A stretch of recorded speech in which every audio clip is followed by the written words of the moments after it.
கடலூர் அருகே பேருந்து விபத்தில் பள்ளி சிறுவனான மகனை இழந்த தந்தை சக மாணவர்களிடம் படியில் பயணம் செய்யாதீர் என காலில் விழுந்து கதறி அழுத சம்பவம் பெரும் சோகத்தை ஏற்படுத்தியுள்ளது. முதலில் அந்த காட்சிகளை நாம் பார்க்கலாம்.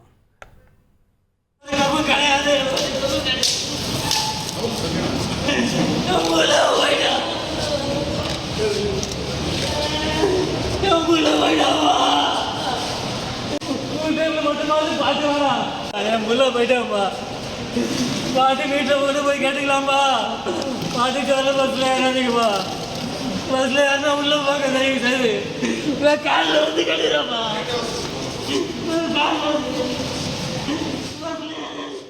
கூடுதல் விவரங்களை செய்தியாளர் தேவநாதன் வழங்க நாம் கேட்கலாம். வணக்கம் தேவநாதன், இந்த சம்பவத்தினுடைய முழு பின்னணி என்ன, விவரங்களை பதிவு பண்ணுங்க. முன்தினம் கடலூர் தேவனாம்பட்டினம் பகுதியைச் சேர்ந்த 11ஆம் வகுப்பு படிக்கும் பள்ளி மாணவன் கைலாஷ் என்பவர் தனியார் பேருந்தில் பயணம் செஞ்சாரு. அப்போது அவர் முன்புற படிக்கட்டில் தொங்கியபடி பயணம் செய்திருக்கிறார். இந்த நிலையில அந்த பேருந்து கடலூர் ஜட்ஜி பங்களா சாலையில் செல்லும் பொழுது கை தவறி அந்த மாணவன் கீழே விழ அந்த பேருந்தின் சக்கரம் அவர் தலைமீது ஏற அதே இடத்திலே அவர் உயிரிழந்து விட்டார். இந்த நிலையில அந்த மாணவன் உடல் நேற்று அவரது வீட்டில் இறுதிச் சடங்குகள் செய்து அடக்கம் செய்யப்பட்டது.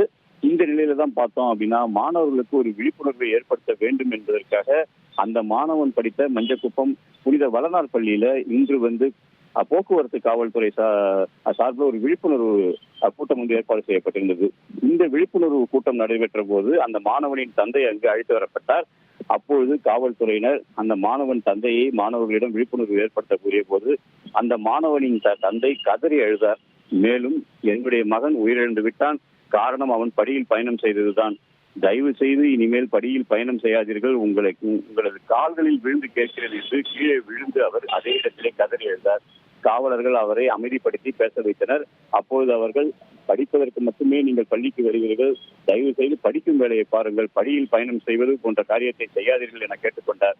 அதன் பிறகு போக்குவரத்து காவலர்கள், ஒரு மகனை இழந்தால் அவர் தந்தை எந்த அளவுக்கு வேதனைப்படுவார் என்பதற்காக தான் இவரை நாங்கள் அழைத்து வந்தோம். இது போன்ற ஒரு வேதனை உங்களது இல்லங்களில் நடைபெறக்கூடாது. எனவே மாணவர்கள் படியில் பயணம் செய்வதை தவிர்த்து நல்லபடியாக பள்ளிக்கு படிப்பதை நீங்கள் செய்யுங்கள் என்று அவர்களும் வேண்டுகோள் விடுத்தனர். நன்றி தேவநாதன், உங்களுடைய தகவல்களுக்கு. செய்திகளை உடனுக்குடன் தெரிந்து கொள்ள உடனே சப்ஸ்கிரைப் பண்ணுங்க.